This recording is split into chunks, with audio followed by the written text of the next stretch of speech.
You're not moving again. And that car just cut you off like you don't even exist. Now what? You could honk, yell, tailgate, or breathe. Ever notice how a short backup can ruin your whole day? That's not just impatience, it's biology.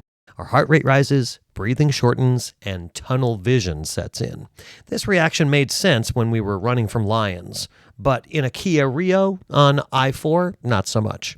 And here's the kicker. The more you react, the more chaos you attract. The closer you follow, the tighter you grip, the more frustrated you get. So here are 5 ways to stay calm when you feel stuck. These aren't theories. These are real tools you can start using today, even on your worst traffic day. 1. Own your schedule. Leave 10 minutes earlier. I know easier said than done. This requires a lot of advanced preparation. It's boring advice, but 10 minutes is the buffer that turns stuck into fine. When you're not racing the clock, you stop racing other drivers. 2. Use a commute ritual. Whether it's a podcast, a playlist, or a silent few minutes, create a ritual that puts you in the right mental lane. As an example, for myself, I warm up my voice every single time I'm driving to a performance. It's part of my routine. It reminds me I'm not just driving, I'm preparing. 3. Narrate the chaos. Instead of reacting, observe. Say out loud, "That guy's speeding to get 1 car length ahead. Brake lights up ahead probably emerge." You can hear examples of this on most of my drivingwithrandy.com YouTube videos. Doing this makes you a commentator, not a competitor, and your stress drops. 4. Practice space equals grace. When you give yourself room, 3, 4, even 6 seconds of following distance, you're not just being defensive. You're making room for your mind to breathe.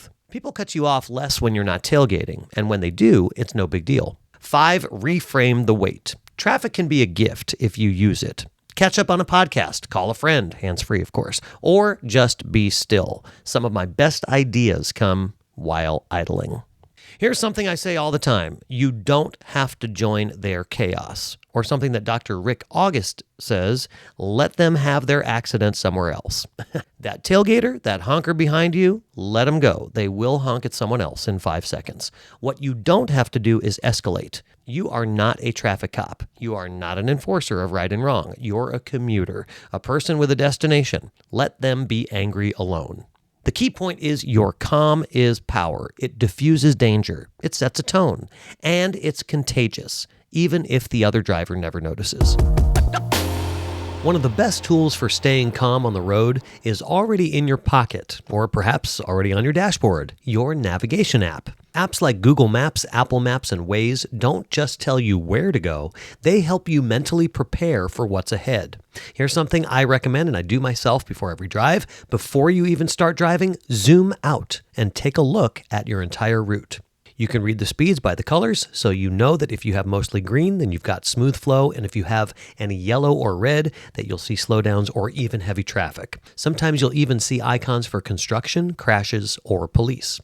When you know a backup is coming, it doesn't feel like an ambush. This has been my entire premise of my content here on the podcast and in my book, Mastering the Commute.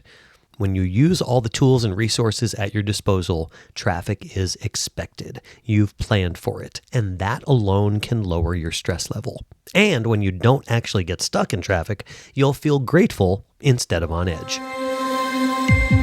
Staying calm in traffic isn't about being perfect. You're human. You'll get annoyed, but the more tools you use, the faster you reset, and the more consistent you become. Over time, traffic stops becoming a war zone and becomes just a part of the ride. And if today's message resonated with you, you'll probably enjoy a few other past episodes where we dig into this deeper. In episode 20, we explored the law of attraction behind the wheel, how your energy affects what kind of commute you experience. Way back in episode 4, we looked at the psychology of speeding and why we're wired to get frustrated when things don't move fast enough.